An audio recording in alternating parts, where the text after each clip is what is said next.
Hello friends. Welcome to Study Time. Chapter 35. Making of the Constitution for India. The Indian Constitution, which came into effect on January 26, 1950, has the distinction of being the longest in the world in terms of its length, content and complexity owing to country's size and diversity. At the time of framing of the Constitution, India was deeply divided besides being large and diverse, and hence it was designed in a way to keep the country together. If in one way, it sought to make Indians of different classes, castes and communities come together for a shared vision, in another way it sought to nurture democratic institutions in what had long been a culture of hierarchy and deference. Background. Although the Constitution of India was framed between December 1946 and December 1949, its roots deep lie in the Indian national movement against the colonial rule as well as in the movements for responsible and constitutional government in the princely states. Mridula Mukherjee, in her work, India Since Independence, has rejected the idea that the British initiated modern, responsible and constitutional government in India and that the 1950 Constitution was merely the culmination of the series of constitutional initiatives made by the British in 1861, 1892, 1909, 1919 and 1935. The fact that British concessions, at every stage, fell far short of what nationalists were demanding for. In the modern sense, there appeared the Constitution of India Bill, also known as the Home Rule Bill in 1895, which envisaged basic human rights such as freedom of expression, equality before the law, right to the inviolability of one's home, right to property, etc., for all citizens of India. Although there is no conclusive evidence to prove the authorship of the Home Rule Bill, Annie Besant believed that the bill was inspired by Tilak. In 1922, Mahatma Gandhi, in an article titled Independence, published in Young India, wrote that Swaraj would not be a free gift of the British Parliament but a declaration of India's full self-expression. The Constitution of India would be framed as per the wishes of the Indians. The Commonwealth of India Bill, which was drafted in India and to which Annie Besant, Tej Bahadur Sapru, V.S. Srinivasa Shastri made important contributions, was accepted unanimously by the Executive Committee of the Parliamentary Labour Party. The bill had its first reading in the House of Commons in December 1925. It was defeated, but it proved crucial as it had the support of very wide sections of Indian opinion, and specified in clear words that India shall be placed on an equal footing with the self-governing dominions. After the non-cooperation movement, Motilal Nehru in February 1924 introduced in the Central Legislative Assembly a resolution that gave due regard to minority rights and interests and came to be known as the National Demand. It was passed by a large majority in the Assembly. For the first time, a demand for a constitution and the procedure for its adoption were expounded in clear terms. Britain, in response to the national demand, appointed the all-white Simon Commission in November 1927 to recommend further constitutional changes. In response to Lord Birkenhead's challenge, the Nehru Report, submitted on August 1928, was an outline of a draft constitution for India. Most of its features were later incorporated in the Constitution of Independent India. The report embodied not only the perspective of the contemporary nationalist opinion but also an outline of a draft constitution for India. The latter was based on the principle of dominion status with full responsible government on the parliamentary pattern. It asserted the principle that sovereignty belongs to the Indian people, laid down a set of fundamental rights and provided for a federal system with maximum autonomy granted to the units but residuary powers vesting in the central government and joint electorates for elections to the federal lower house and the provincial legislatures with reservation of seats for minorities in certain cases for a limited period. In the aftermath of the Nehru Report, the Simon Commission was boycotted and in December 1929, the Congress declared complete independence as its ultimate goal. The idea that India's constitution should be framed via a Constituent Assembly elected for this very purpose and based on widest possible franchise gained support. Although M. N. Roy had made such a suggestion earlier, Jawaharlal Nehru was the first national leader to enunciate the idea in 1933. The Congress took up the demand for a Constituent Assembly as a part of its official policy in 1934 after refusing the Simon Commission's recommendations of 1933 as not expressive of the will of the people. Jawaharlal Nehru declared that the Congress had proposed, the Constitution of India must be framed, without outside interference, by a Constituent Assembly elected on the basis of adult franchise, and, the Working Committee of the Congress reiterated the stand.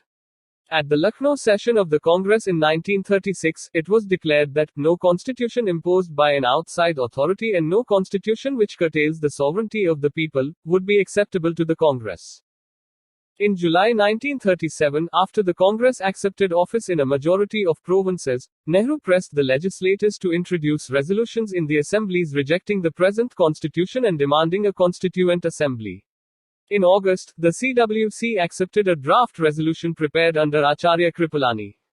Between August and October 1937, all the Congress-ruled provinces and Sindh passed this resolution and demanded repealment of the Government of India Act, 1935.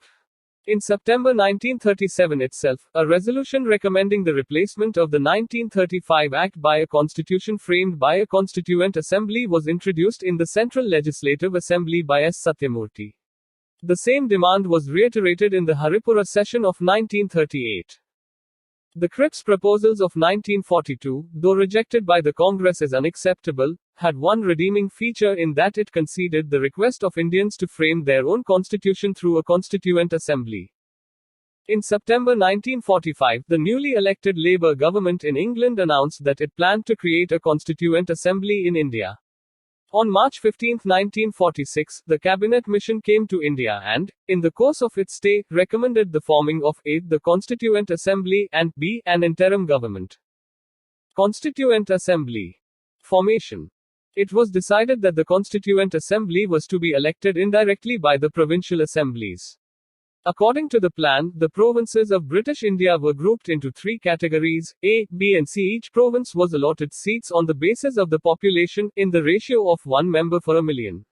The seats given to a province were decided among three communities on the basis of their number, the three communities being the Muslims, Sikhs and general including Hindus and all others who were not Muslims and Sikhs. They were to be elected by the representatives of each community in their respective legislative assemblies by the method of proportional representation with single transferable vote. The number of members allotted to the Indian states was also to be fixed on the same basis of population as adopted for British India, but the method of their selection was to be settled later by consultation. The strength of the constitution-making body was to be 389. Of these, 296 representatives were to be from British India, 292 representatives drawn from the 11 governors, provinces of British India and a representative each from the 4 chief commissioners provinces of Delhi, Ajmer Merwara, Coorg and British Baluchistan, and 93 representatives from The Indian states. The states' representatives were to be nominated by the respective rulers. Elections for the 296 seats assigned to the British Indian provinces were completed by July-August 1946. The Congress won 208 seats including all the general seats except 9 and the Muslim League's 73 seats, that is, all but 5 of the seats allotted to Muslims. The 93 seats meant for the states' representatives remained vacant and the princely states decided not to participate in the Constituent Assembly. However, representatives of some of the states, Baroda, Bikaner, Jaipur, Patiala, Rewa, and Udaipur, entered the assembly by April 1947 and by August 15, 1947 and, soon after, all the states had sent their representatives to the assembly. The assembly was, however, not able to start its work immediately as Jinnah withdrew his acceptance and caused the Muslim League to boycott it. The Congress went ahead with its plan and appointed an expert committee to draft fundamental rights and arrange an early session of the assembly. The party also accepted the Viceroy's invitation to form an interim government, with Jawaharlal Nehru as Prime Minister. The Constituent Assembly opened on December 9, 1946 in the Constitution Hall, now the Central Hall of Parliament House at New Delhi. Jawaharlal Nehru moved the Historic Objectives Resolution on 13 December 1946, after it had been in session for some days. The resolution envisaged a federal polity with the residuary powers vesting in the autonomous units and sovereignty belonging to the people. The resolution gave to the Assembly its guiding principles and the philosophy of constitution making. 2 Constituent Assemblies, India and Pakistan.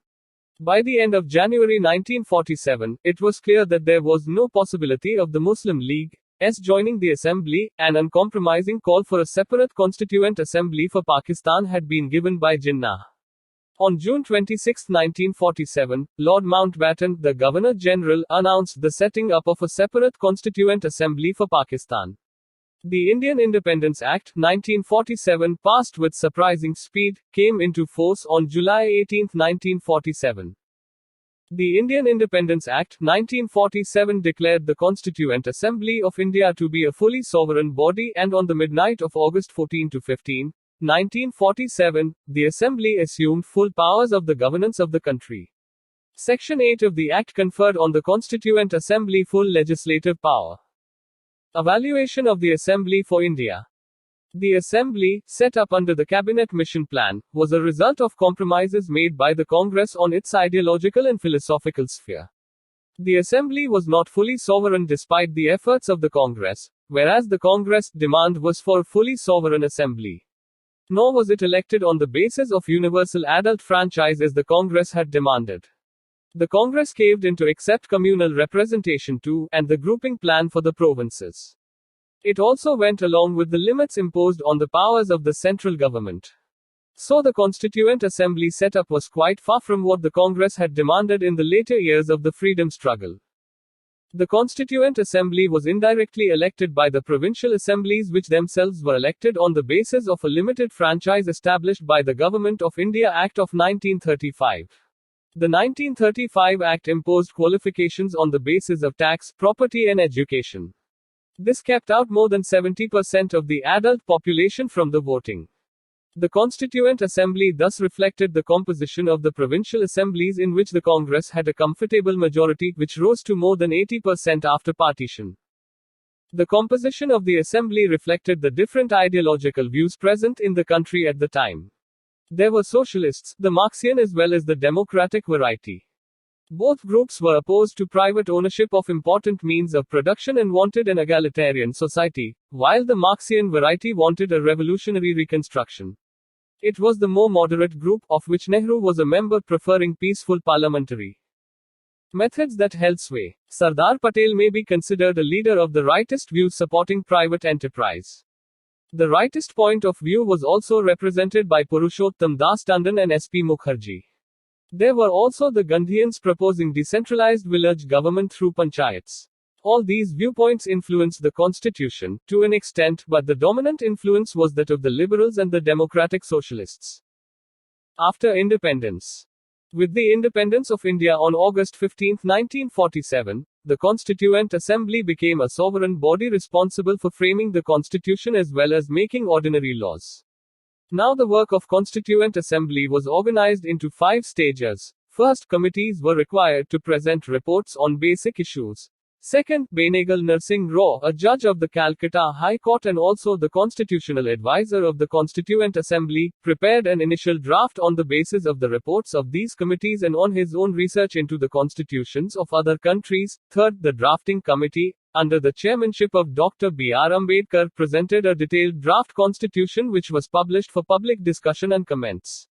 Criticisms and counter-criticisms in the press in turn molded the nature of the consensus that was ultimately reached on specific issues. Fourth, the draft constitution was debated and amendments proposed. Fifth, the Constitution of India was adopted.